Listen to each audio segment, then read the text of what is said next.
Good morning, and thanks for joining us for a Tax Practitioner Board webinar. My name is Ashley Dowsard, and I'm hosting today's session. Today, I'm joining you from Ngunnawal and Ngambri country. I respectfully acknowledge the traditional owners and custodians of country throughout Australia and their continuing connection to land, waters, and community. I'd like to pay my respect to them and their cultures and elders, past and present. To begin, I have some quick housekeeping messages. First, to access today's slides, you can visit our Webinars Resources Hub at tpb.gov.au/webinars-hub. We'll also email you a copy of the slides following the webinar. Today's webinar counts towards your continuing professional education, or CPE. You can claim 1 hour for attending. In relation to claiming your CPE, we'll issue an attendance certificate to those of you staying online for the webinar today. In today's webinar, we'll provide an overview of recent changes to the Tax Agent Services Act 2009, or TASA, that you as a registered tax or BAS agent need to know about. In particular, we'll explain the upcoming change to the registration period and explain the 2 new items of the Code of Professional Conduct related to disqualified entities. At the end of the webinar, we'll dedicate some time to answering your questions. To help with that, we have Kirsten and Daniel from our Policy and Legislation team joining us. They'll be responding to your questions as we go, so please submit them via the Q&A. To find the Q&A, simply hover your mouse over the screen and a range of icons will appear on the bottom of your screen. You can also use the chat function to speak with other participants. We won't be monitoring the chat function closely throughout the presentation, so if you need a response from us, be sure to use the Q&A. Before we begin, I'd like to introduce our speakers for today, TPB Board Member Deborah Anderson and Assistant Secretary Jeanette Liu. Welcome to you both. Julie, I'll now hand over to you to get us started.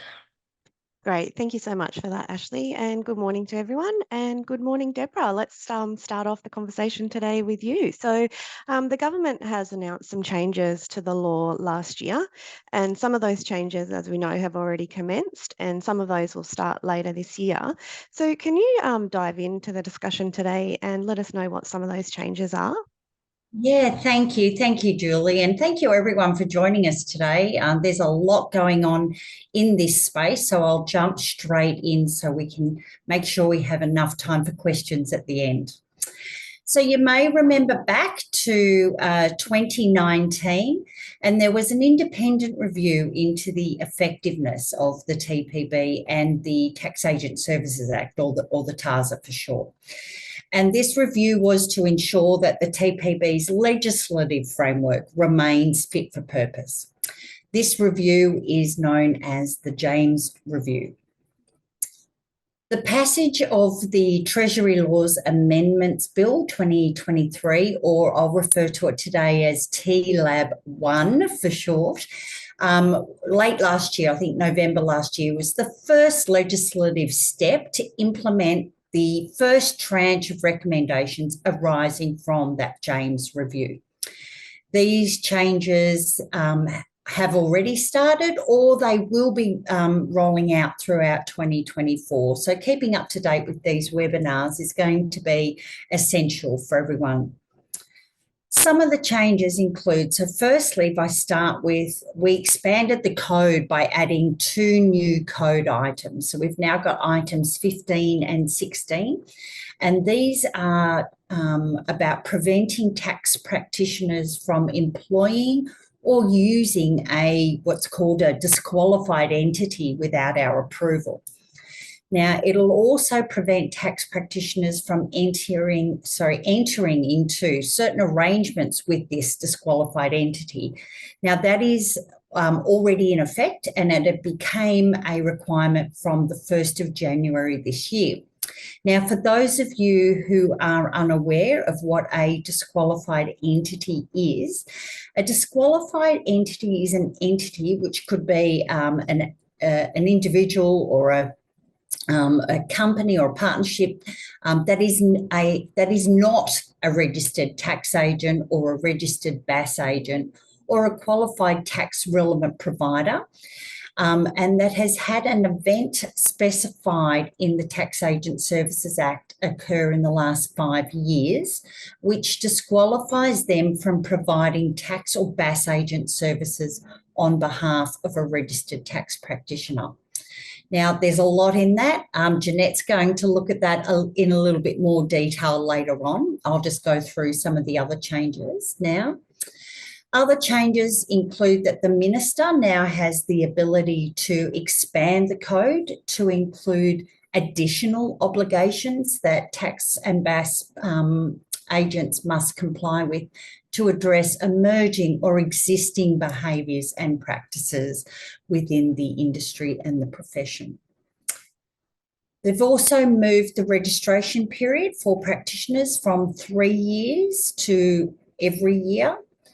And there's also self-reporting and other tax practitioner breach reporting requirements, whereby practitioners must notify us in writing if they or if another tax practitioner have breached the code and that breach is a significant breach. There are also some new requirements about notifying TPB recognised professional associations in some circumstances as well. And again, Jeanette will flesh that out for us all a little bit later on. There was also an update to the objects clause in the TASA to recognise the TPB's role in supporting public trust and confidence in the integrity of the tax profession and also the tax system as a whole. There was enhancing the TPB's financial independence from the Australian Taxation Office, which allows for us to have separate funding for specified purposes. And finally, we will ensure board members who are appointed to the TPB meet the definition of community representatives. So all these changes have been introduced to enhance the TPB's effectiveness and independence and to assist us to raise community confidence in the integrity of the tax profession and the tax system. Fantastic. Thanks for the overview on all of those, Deborah. I just wanted to also point out that we will be sending out some links to the guidance information after the session today. So there'll be more information coming on all of that as well in case people need to know some more detail. So Deborah, how about we now take a closer look at how the key changes will affect tax practitioner registration with us moving forward? Yeah, great idea, Julie, because obviously this is going to affect the majority of people online today. Yes. So as mentioned earlier, in March 2019, the government announced an independent review into the effectiveness of the TPB and the TASA. Recommendation 4.7 of the James Review recommended that the registration period of tax and BAS agents be converted to an annual period to reduce the regulatory burden on tax practitioners who are renewing their registration, and that the annual fee, or sorry, the registration fee should be prorated in comparison to the current fee. So, you know, the 3-year fee be cut into a third for annual fees. So they were the recommendations. Annual registration was one of the components of the TLAB 1, which was passed in Parliament last year. And so starting from 1st of July 2024, the registration period for tax and BAS agents will occur on an annual basis rather than the current 3-year basis. So this new annual registration process better aligns with registration models across the Commonwealth, and we're focused on making sure it's a streamlined user experience for all of our agents. The annual registration period will align with other obligations, such as maintaining your professional indemnity insurance and also your CPE requirements. It also ensures that the TPB has greater ongoing visibility of tax practitioner registrations, and it will increase consumer confidence that tax practitioners can continue to meet their ongoing registration requirements, because we're looking at it annually rather than every 3 years. Thanks, Deborah. And it's really good to know that the process will be streamlined for tax practitioners. So I think everyone's probably feeling a bit more reassured about that now. Can you now tell us a bit about how the change will affect current registrations as well? That'd be really helpful. Yeah, great question. The annual registration period only starts as of 1st of July 24. So don't worry, it doesn't impact any of your current registrations, and you will remain registered until your current registration is due for renewal. So, for example, if you renewed your registration in February 2024, you will remain registered for 3 years until 2027. I've got to do my maths in my head. For now, you're registered for 3 years, but when your next registration falls in 2027, from then on, it'll be annually, a 1-year period. But if you renew your registration after July 1st, 2024, so say you do it in August 2024, you will be registered for 1 year.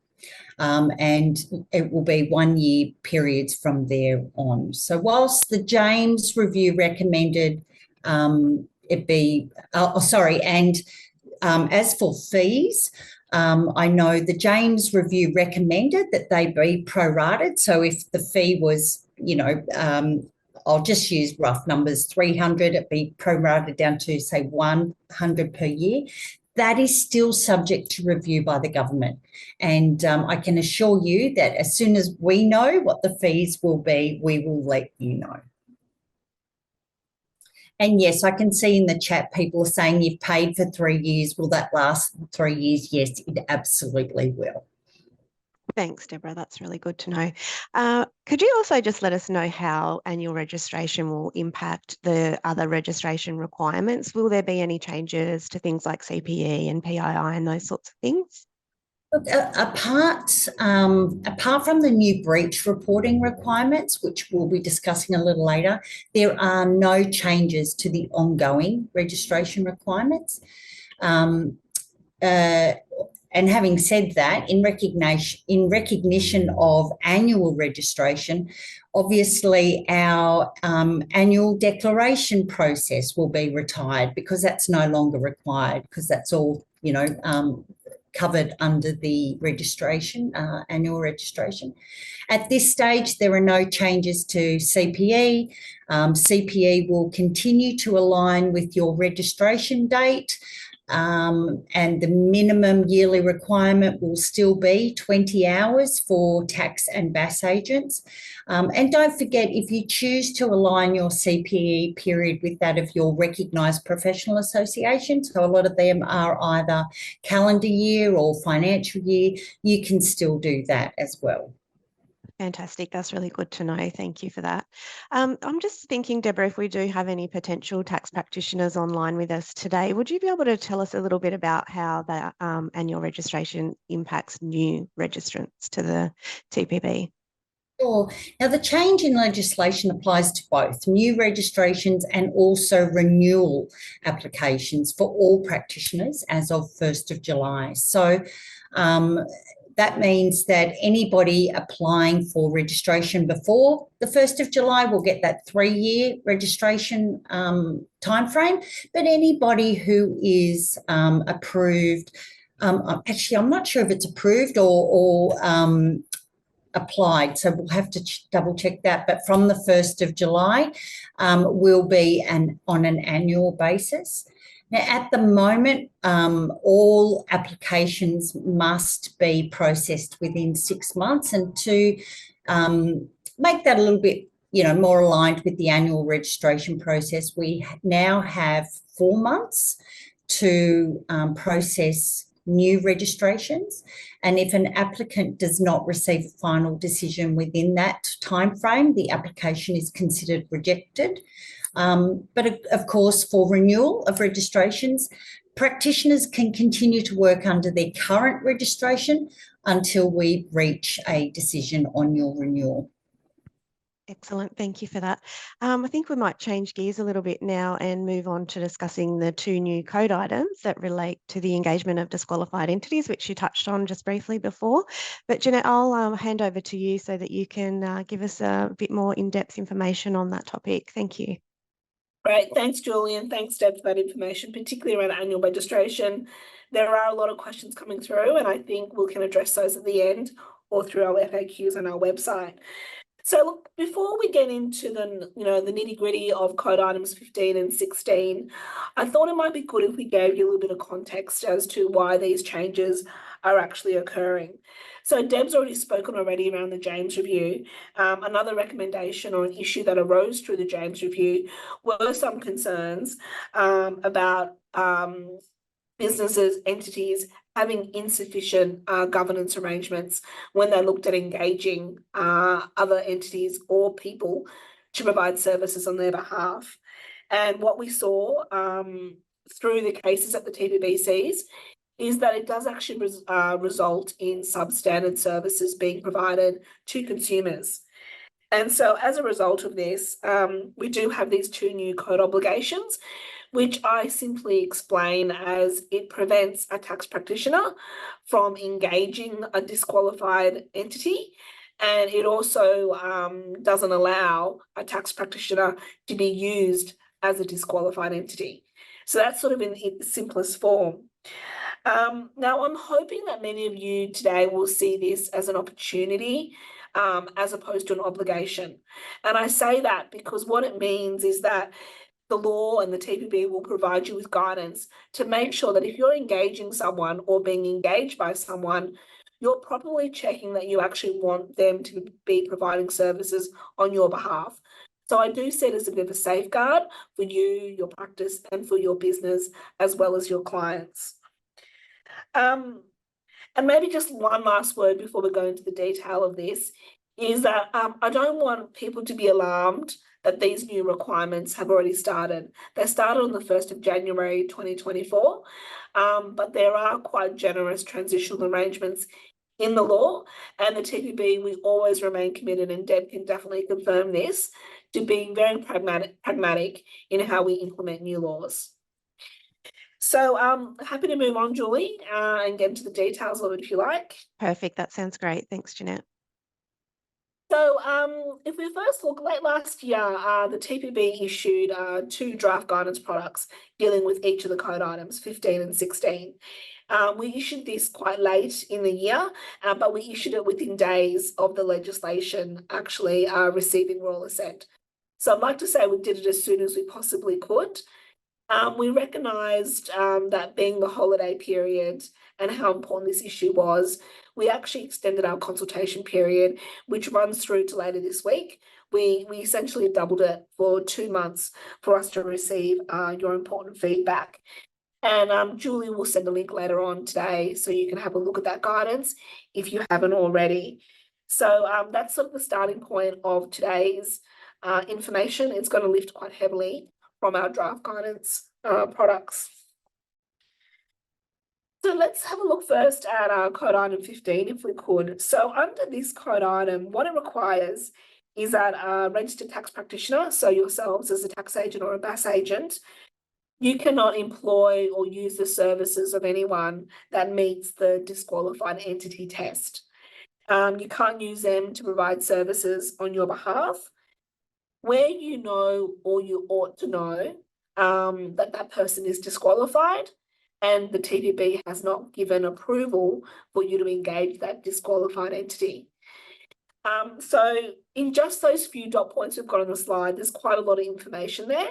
And so we might just interrogate those key phrases a little bit more so you can understand what you need to do to comply with this new obligation. So I think the first phrase we'll look at talks about what does it mean to employ or use the services of an entity. So I think we're on the next slide now, Julie, for this one. Yep, no problem. So the phrase entity is quite broad. It can include individual employees, it can include associates, contractors, as well as any other type of entity. So a company or a partnership that you might be engaging to provide services on your behalf.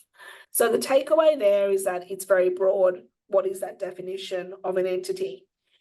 Now, the government specifically recognised that they weren't seeking to capture those entities that aren't actually providing tax agent services on your behalf. So those that might be providing what we call peripheral services, such as admin support, they are not intended to be captured by this new obligation under Code Item 15. So the next phrase that we want to have a look at is what does it mean to, what does on your behalf actually mean? So this is a fairly simple phrase and it really reflects the definition we already have in the Tax Agent Services Act with your obligations under Code Item 7, which talks about providing services competently. And really what this phrase means is it refers to any individuals who work under your supervision and control. So anyone that's under your supervision and control, they are providing services on your behalf. So again, it's quite a broad definition there. So we might move on now and have a look at the definition of what is a disqualified entity. So Julie, if we could just move on to that slide, that would be great. So there are a couple of elements here that we need to have a look at.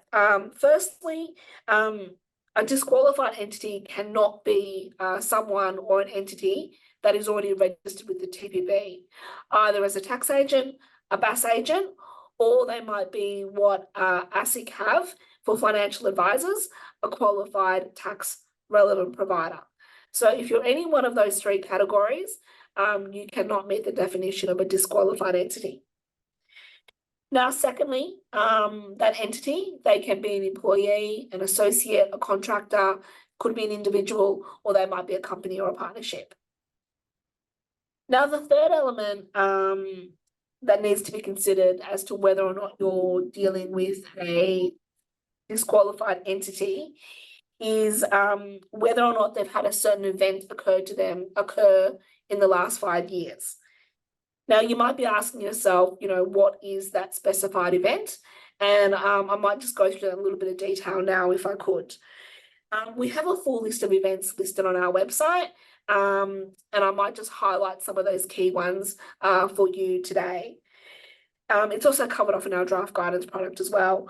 So some of those events include being convicted of a serious offence that involves fraud or dishonesty. It might include being a promoter of a tax exploitation scheme. It can include events such as being a bankrupt, an undischarged bankrupt, or having gone into external administration. And it now goes a little bit wider and it also captures those entities that might have been subject to TPB sanction decisions. So it could be someone that's received a suspension, an order, or a termination. So when we're looking at who meets the definition of a disqualified entity, they are in essence the three factors we're looking for. Whether or not they've got a TPB or ASIC registration, whether they meet that broad test of being an employee or an associate, and whether they've had a specific event.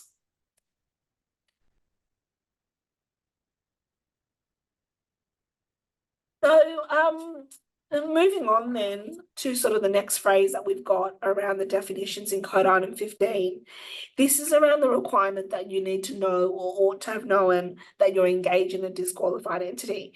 Because I think it's fair for us to expect that while you are going to ask questions about anyone that you might be engaging, we can't expect you to know, to the nth degree, all the characteristics of that individual or entity you're engaging with.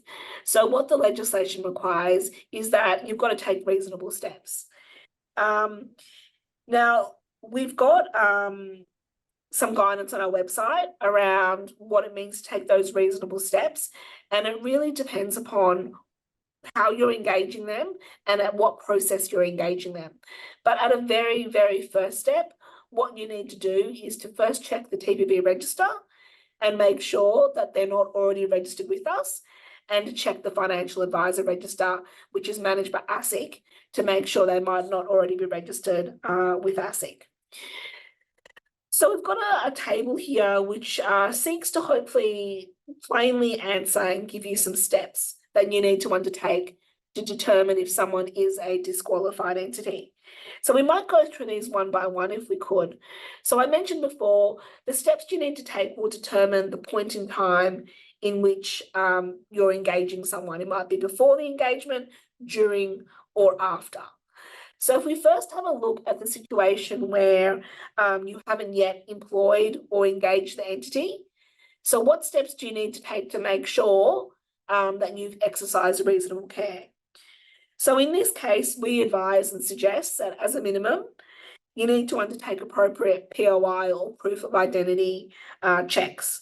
And we also suggest that you seek written confirmation from the person you're looking at engaging that they are not otherwise a disqualified entity.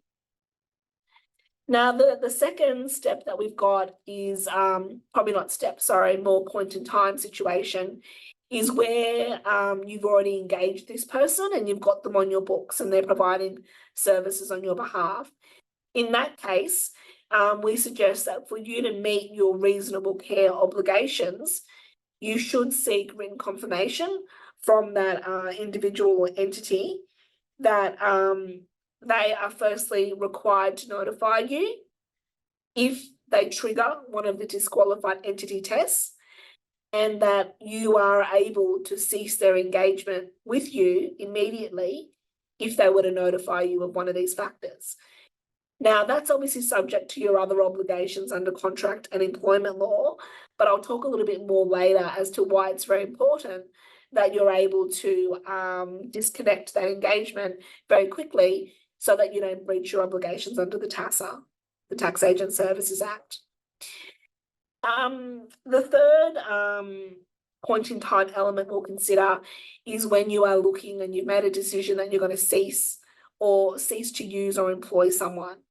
So in that case, what we suggest by way of reasonable steps is that you need to keep records of your discussions with that entity, highlighting what are their disqualified entity sort of status criteria that they've met. And we also suggest, for record keeping purposes, that you keep those records for 5 years after you've ceased to engage them. Thanks, Great, Julie. thanks, Jeanette. Thank you for that. Would you be able to give us some information as well about how a practitioner goes about seeking approval to use the disqualified entity? Yeah, thanks, Julie. And I guess we're going to swing now from some of the technical information into some of the practical information to help you comply with your obligation. So we have developed a new disqualified entity form, which is available for you to access through logging into my profile. So once you log into that, you'll be able to access the form. And in the form, what you'll see is a bit of guidance as to what sort of information you'll need to supply to the TPB. Firstly, you'll need to provide to us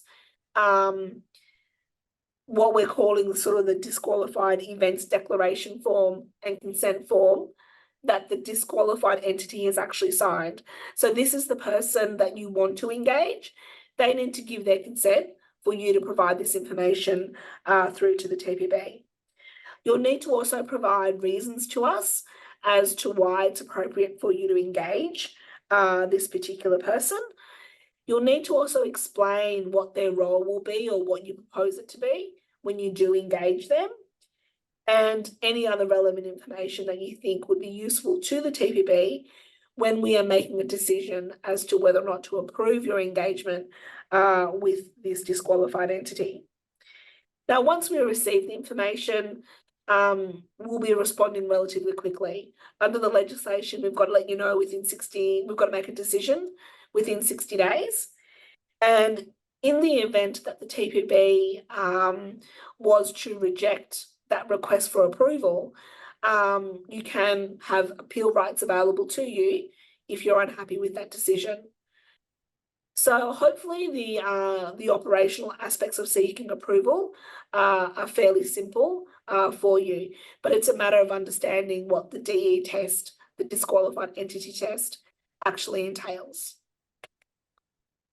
Thanks, Jeanette. I think we might just do a little poll now to test people's knowledge. So we've got a bit of a scenario that you might experience. So what we're asking you to consider is this scenario here. So we have Betty, who is a tax practitioner, and Betty enters into a contract with Craig on the 30th of December 2023 to provide tax agent services on her behalf. So Betty renews Craig's contract then on 15th of February 2024, but a disqualified entity event occurs and Craig becomes a disqualified entity on 1 March 2024. Craig does notify Betty immediately. So the question that we have in this situation is, do the transitional provisions allow Betty to continue employing Craig to provide tax agent services on her behalf? And we've got 3 options for you. So that's yes, no, or unsure. So I'll just launch that poll now for you and give you a moment to put through your responses. And then we'll come back and we'll share those and we'll get Jeanette to explain what the correct answer is as well.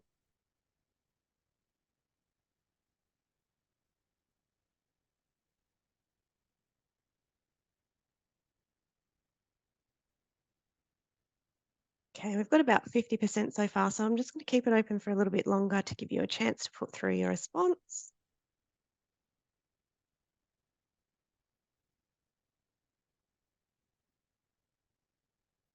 Coming through quickly. Okay, I might close that now. So I'm just ending that poll. And I'm going to share the results with everyone. So Jeanette, you should see that there on your screen. We've had 25% say that yes, they do think that's correct. 57% have said no, and 19% are unsure. So I'll hand back to you so you can fill us in. Thank you. Great, thanks, Julie. So I'm glad to see that the no's have it, so to speak, because the answer is no. And essentially this is because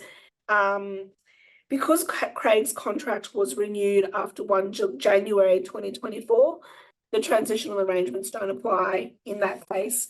So in this scenario, if Betty was to do nothing further and continue to engage Craig, she would be in breach of Code Item 15. So really what Betty needs to consider now is, what is her next step? And she might look at altering her engagement with Craig so that Craig's not providing tax services on behalf. She might also want to consider whether or not she wants to continue to engage Craig. And then her third option is that she can apply to the TPB for approval so that she can engage Craig going forward. And so we've already discussed that process. So hopefully that gives you a bit more clarity around how some of the transitional arrangements work. Great, thanks for the information there, Jeanette, and also the overview of Code Item 15. How about we have a look at Code Item 16 next? I'll hand back to you for that. Yeah, great. Thanks, Julie. And look, just before I do, I'm just noticing, some of the comments that are coming through in the chat box about Code Item 16, and hopefully I'm not pulling forward our Q&A, but I guess it's a bit contemporaneous if I address it now. I think there's a few questions and maybe a little bit of misunderstanding around, the purpose of these provisions. It isn't about practitioners dobbing in people. It's really about making sure that we've got a process in place that protects you and make sure that you're only engaging the people that legitimately you should be engaging to provide services on your behalf.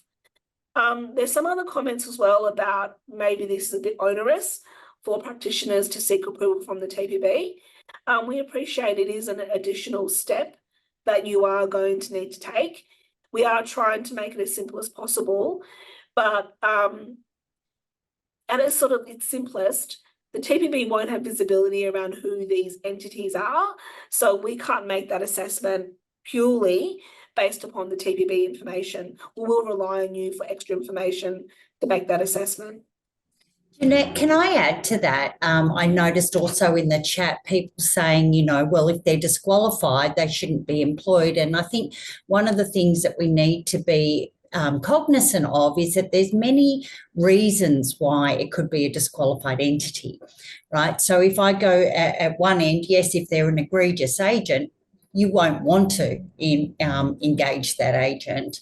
But if it's, for example, somebody is an undischarged bankrupt due to a divorce or some kind of other, situation maybe outside their control, that person can still potentially earn an income. They just need to come to the TPB, get permission to employ that entity. So, it isn't a black and white. It is very much about each individual circumstance. Yeah, I think that's a really great point, Deb. And I think, to extend on that, another example that we might have is where someone has received a sanction from the TPB, but it might be, a lower level sanction, like a written caution or an order. In those cases, I don't think that we're seeking to exclude that person from the profession forever, but we want to know about them and we want you to come to us and seek approval. So being a disqualified entity is not the end of the story. You can still seek TPB approval. Thanks, Deb, and thanks, Julie. Look, we might move on now to talk about Code Item 16, which is related. And thankfully, this explanation won't take as long as the Code Item 15 one, and I appreciate it is quite complex and intricate. And that's because there are a lot of overlapping themes and concepts. So what Code Item 16 requires of you, it says that you cannot provide tax practitioner services in connection with an arrangement with an entity that you know or ought to know is a disqualified entity. So this is the reverse situation we spoke about before. Code Item 15 is that you can't use a disqualified entity that hasn't been approved by the TPB. This one says you cannot be used by a disqualified entity. But the difference here is that you cannot seek approval. So this one does end as soon as someone meets the disqualified entity definition. So I've mentioned before, there's a lot of similarities in concepts between Code Item 16 and 15. Some of those similarities are that this code item also applies from 1 January 2024. There are also transitional provisions in place for 12 months. And there was also a requirement for that sort of reasonable steps, reasonable inquiries that we'd spoken about earlier. Now, the key difference when we're looking at this in relation to 15 is what I mentioned earlier, is that you can't seek approval to enter into these arrangements. They are forbidden, it's black and white, you can't do it. So we might go in, Julie, if you wouldn't mind, maybe look at some of those phrases. What's the first phrase we're looking at? Sorry, Jeanette. I think we're looking at what is an arrangement to begin with. So if you wouldn't mind giving us a bit of a look at that, that'd be great. Thanks, Julie. So the term arrangement, as you can see there on the slide, it's very broadly defined. It includes formal and informal arrangements and agreements and undertakings that you have between yourself and a disqualified entity. It can also include arrangements where it's not obvious that there's a monetary benefit or a monetary amount payable to the disqualified entity. We just want to make sure that there aren't sort of loopholes, I guess, in these engagements. Now, for the purposes of Code Item 16, the circumstances which may constitute an arrangement can vary significantly. And so we can't give you a hard and fast rule, and we will have to consider, and you will have to consider it very much on a case by case basis. Thanks, Jeanette. It would be good if you could actually take us through the difference now between when a tax agent service is provided in connection with an arrangement and when it isn't. Thanks, Julie. This is a really important point for us to maybe just spend a little bit of time on. So Code Item 16 is really about, really intended to prevent arrangements where the disqualified entity is operating through someone that's registered as a tax practitioner. It's a phrase that we've kind of used within the TPB around being a team agent, so that's what we're looking at, where the disqualified entity is trying to work and provide services through you and through your registration. So this might occur, for example, where the disqualified entity is what we call has the controlling mind over the registered tax practitioner, and that's where that phrase team agent has arisen from. So in essence, what the disqualified entity is doing is that they're providing the tax services themselves, but they're getting someone else to technically provide it through their own registration. Now, an example that we've got is where you've got a disqualified entity that might be preparing a taxpayer's income tax return. And this is obviously a tax agent service. So in this case, what we have seen is that the disqualified entity then uses the practitioner's registration or registered agent number and their access to ATO systems to lodge that return. Now, in this case, and we've seen it before, the tax practitioner actually has no involvement in preparing that return or making that lodgement other than handing over their registration number and giving access. So in this case, we very much consider it a controlling mind situation. And Deb, probably very unfortunate, but I'm sure you've heard of these situations occurring, in practicality. Yeah, and Jeanette, I was thinking about this because it's like putting it into a real life example is something that I think would make a lot of sense to people. And one of the things that I see in practice is where agents are approached because somebody is no longer registered. They say, look, I can't lodge the returns, but I'm qualified. I've done all this. Can I use your agent number to lodge through it? And I'll give you a cut. That's the type of arrangement. So you really do, if somebody says to you, I'll give you a cut for doing nothing, there's a reason for that. And these are the types of arrangements that the legislation is trying to stop. Yeah. Thanks, Deb. Look, we might move on now and have a look at some of the obligations that exist on disqualified entities. So we've talked about what Code Item 15 and 16 mean for you, but we probably just want to spend a little bit of time talking about what obligations disqualified entities have to you when it comes to disclosure. So,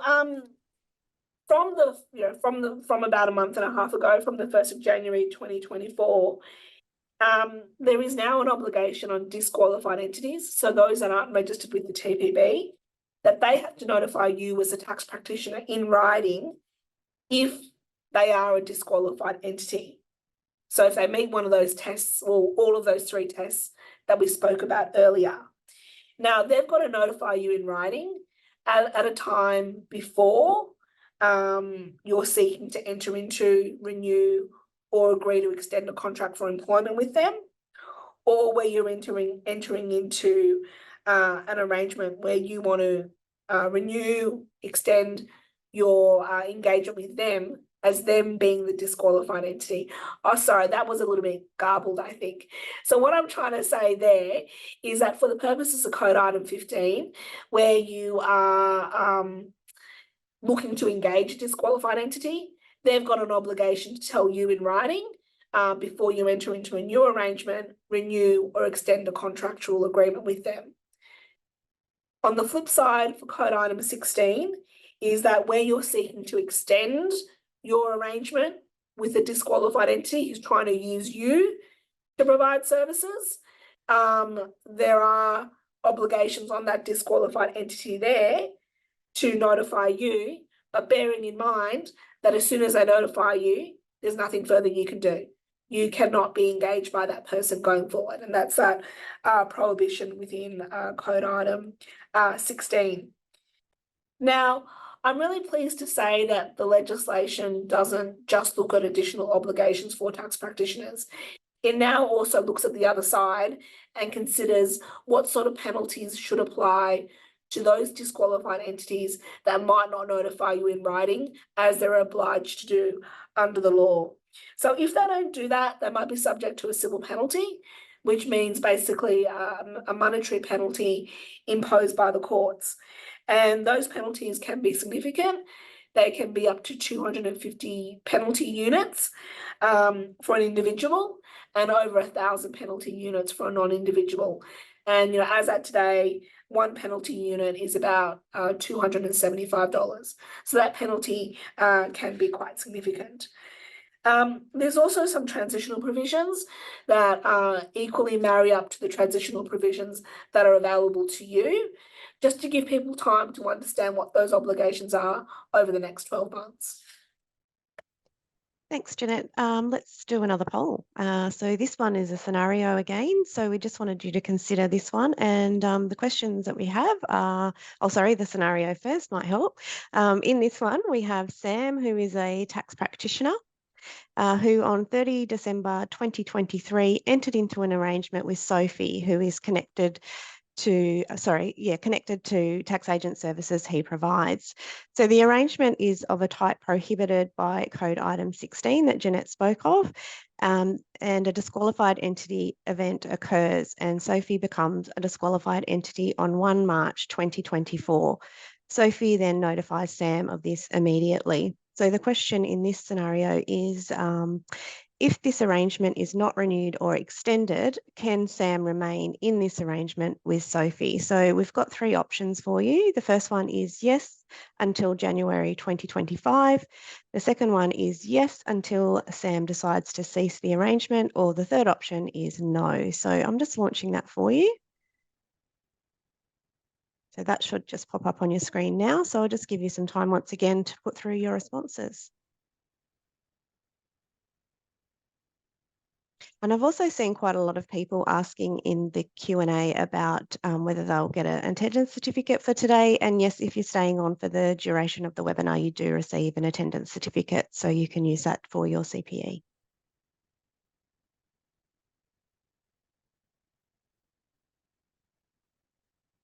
Okay, I'll just keep that open for a couple more seconds to give you a chance to put an answer.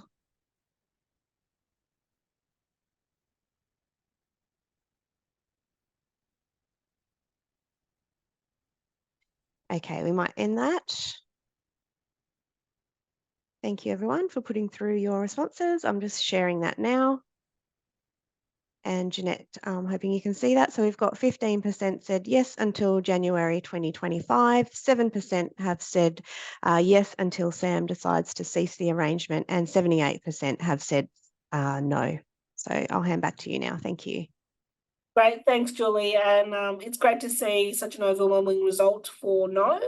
So in this case, assuming that the arrangement isn't renewed or extended, then Sam can remain in that arrangement with Sophie until 1 January 2025, and that's the end of the transitional period. However, from 1 January 2025, Sam has to cease his engagement with Sophie, otherwise they'll be in breach of Code Item 16. So it's fairly simple and black and white there around how that engagement could work. Great, thank you, Thanks, Jeanette. Julie. Thank you. I think we might finish up the DE, disqualified entity discussion now by just talking about some of the consequences for failing to comply with both code items 15 and 16. Yes, thanks, Julie. And I'm not going to talk too much about this, because what we're seeing with the new code items is that this is merely extending these existing code items we already have in the Tax Agent Services Act. So for any breach of that Act, the board will consider whether or not to impose a sanction, and that could be a written caution, an order, a suspension, or a termination. And it really does reflect the severity of the breach and the circumstances of every single breach. So it absolutely is considered on a case-by-case basis. We're very mindful that these are brand new provisions that started only earlier this year. There are transitional arrangements in place, and the board is very committed to taking a pragmatic approach in how we administer these new requirements. But of course, if we see really egregious matters, the TPB will look at that in that light and impose sanctions accordingly. And, Deb is one of those that can impose those sanctions on tax practitioners. So I probably don't want to talk much further about that and just sort of focus more so on the requirements, Julie. Yeah, thank you, Jeanette. That's good to know. Let's move on then to breach reporting. So I think this is the last section just before we go to questions. So if you could just give us a quick overview of where we're at with breach reporting, that'd be great. Yeah, thanks, Julie. And look, just before I do, I do want to recognise up front, both Deb and I, that there are a lot of changes happening at the moment. Practitioners are going through a lot of change in our legislation and the tax laws more generally. There's a lot for you to keep up to date with. And well, I'll talk a little bit about breach reporting in a moment, but just to highlight that those requirements don't actually start until 1 July 2024. We are busily preparing draft guidance now so that we can consult with you to make sure that the guidance actually does assist you in meeting your obligations. So I just wanted to put that out there first. So if we have a look now at the breach reporting requirements, this was also a change that came out of that bill that Deb mentioned earlier, TLAB 1. These obligations have not yet started. They don't start until July 2024. And in essence, there are two new breach reporting obligations that are being placed on practitioners. One is a self-reporting one, and one relates to reporting in relation to another tax practitioner. So for those in relation to self-reporting, so your obligation as a tax practitioner is that you will need to notify the TPB in writing if you have a reasonable belief that you have breached a significant item of the Code of Professional Conduct. The other aspect of this new requirement is that where you again have a reasonable belief that another tax practitioner might have breached the code and that breach of the code is significant, you also have an obligation to notify the TPB as well as potentially their professional association, one of those that's actually recognised by the TPB. So the notifications have to occur in writing and within 30 days of you becoming aware or ought to have been aware. And this only relates to breaches that occur under 1 July 2024. Now, I appreciate there's a lot of information there. We're only at the very beginning of preparing our guidance, and we're hoping that in the next month or so, we'll be in a position to release our guidance and offer you a webinar to walk you through that and to seek your feedback going forward.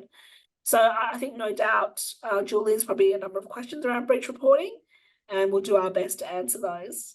Sure. We've actually had quite a lot of people asking, Jeanette, about outsourcing services with a disqualified entity. I'm just wondering if you could maybe give us a little bit of information about that, please. Yeah, so we're talking about outsourcing or offshoring in that instance. We're talking about overseas. Well, it's sort of a bit of both, if you wouldn't mind covering off on both. Is that okay? Yeah, so there's nothing in the Tax Agent Services Act that prevents you from outsourcing or offshoring services that are being provided on your behalf, but you are ultimately responsible for those services. So equally applicable, those three elements of the disqualified entity test that I spoke to about earlier, you need to apply that whether or not you're insourcing, outsourcing, local or overseas. So there's probably no change in that regard. I'm not sure, Deb, if you wanted to add anything to that. No, just that, again, if you're outsourcing or offshoring, you should always be doing your due diligence and, checking the TPB register to make to see if that person is registered or not, or has been disqualified, is part of that due diligence. Thank you both for that. I've got a couple of people also asking about the breach reporting and whether the notifications will be kept confidential. Could you give us some information on that, Jeanette, please? Yeah, so the way that notifications will occur is that they'll come in through the TPB and we'll consider it as we do with any other complaint that we have coming in. You'll have the option to remain anonymous to the practitioner that you're notifying us about. Obviously, we will need to know your details because we will need to be assured that you are meeting your obligations. But in terms of that on-disclosure, you will be able to remain anonymous because this is about you meeting your obligation to notify the TPB. It doesn't in any way infringe upon that. So hopefully that gives you a little bit of security there, that there won't be on disclosure. And Jeanette, can I just add to that, that we're very cognizant that we don't want people lodging complaints against their fellow tax and BAS agents.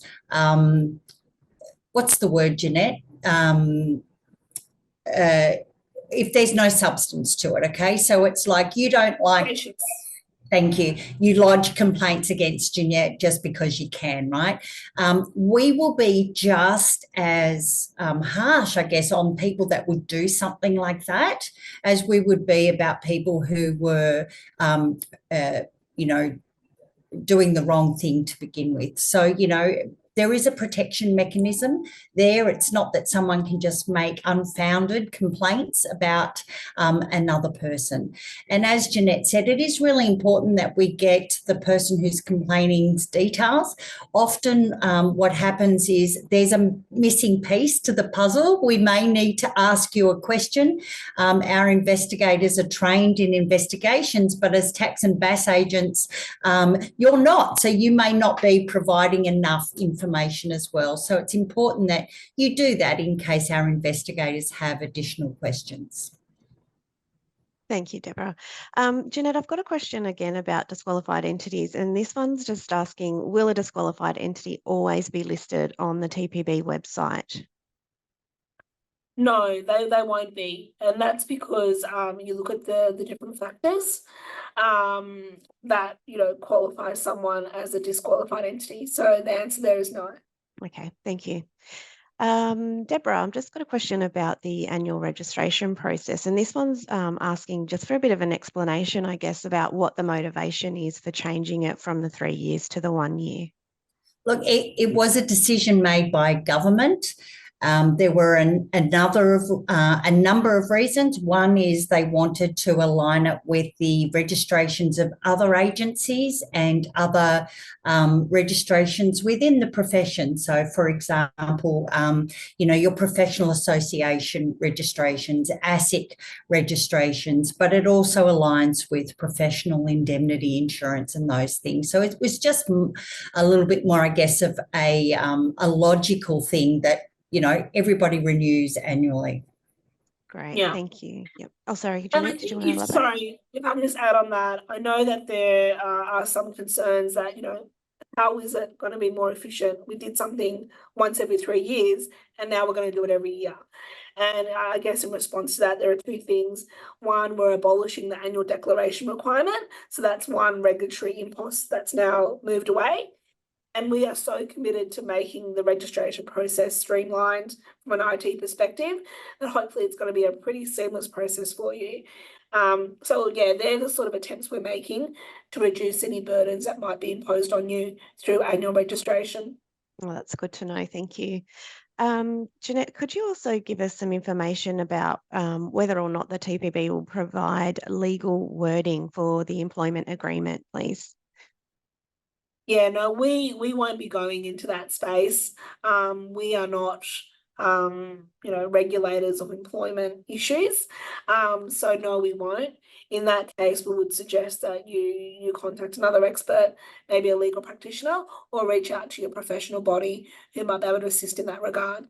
Great. Okay. Can I just add on to that one? The professional associations are very engaged with the TPB on this in the consultation process, which Jeanette is an integral part of.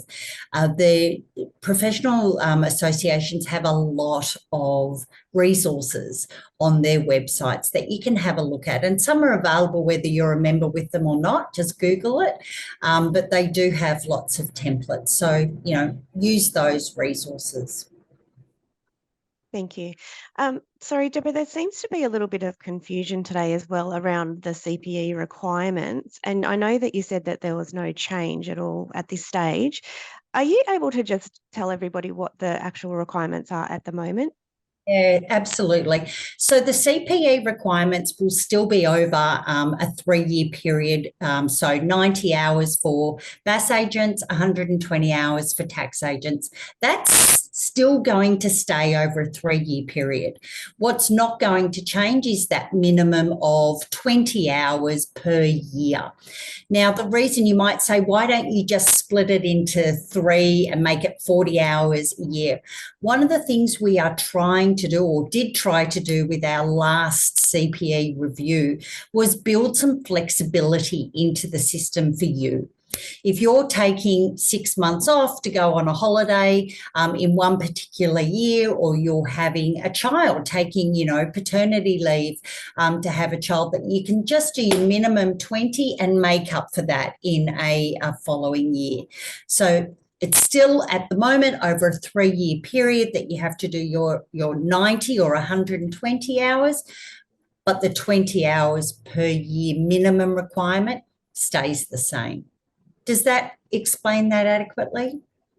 Yeah, that's great. Thank you for that. Jeanette, did you have anything to add or move on? Oh, no, nothing further. No, Thanks, Julie. great. Thank you. So Jeanette, I just might ask you one more question. I know we're sort of running out of time, but I think this is a good question. So one of the changes that has been implemented is giving the minister the ability to expand the code to include additional obligations. Has the minister actually exercised this power? Yeah, thanks, Julie. No, the minister has not yet formally exercised his power. He has, though, issued some draft new code obligations. And I think the public consultation, which is being managed by Treasury, probably closed about 2 weeks ago. So maybe we can send a link afterwards for our practitioners to have a look at, Julie. Great, thank you. We will do that. Thank you.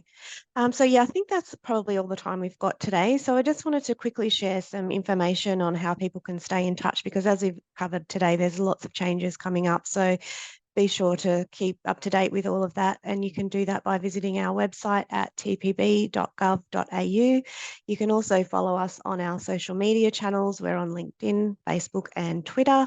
We also have our monthly newsletter that goes out, TPB e-news, and I highly encourage everyone to subscribe to that at tpb.gov.au/newsroom. You can also subscribe to our YouTube channel, and we'll send you notifications when we post new videos. And we do record all the webinars. We've had a few people asking us that today. So you can view them there at your leisure, and you can still claim your CPE as well for viewing the videos. I just wanted to say a really big thank you to both Deborah and Jeanette for sharing their insights today. It was very informative. And thank you also to Kristen and to Daniel for assisting with the questions. Now, I know there have been a large number of questions and we haven't been able to respond to everyone today, but we will endeavour to do that via the website. So if you jump on in about a week or so, we'll have some question and answers there for you that will cover off on things that we may have missed today. So yeah, thank you to everyone who has attended today. We do hope that you found the webinar beneficial. We will send you an attendance certificate as well. Just one last thing though, before we do finish, I would be launching an exit survey, and it would be great if you could give us a bit of feedback. You can let us know also of any topics that you might be interested in hearing about. So yeah, it'll just pop up in your browser once you leave, and it's really quick, so we'd appreciate it if you do that.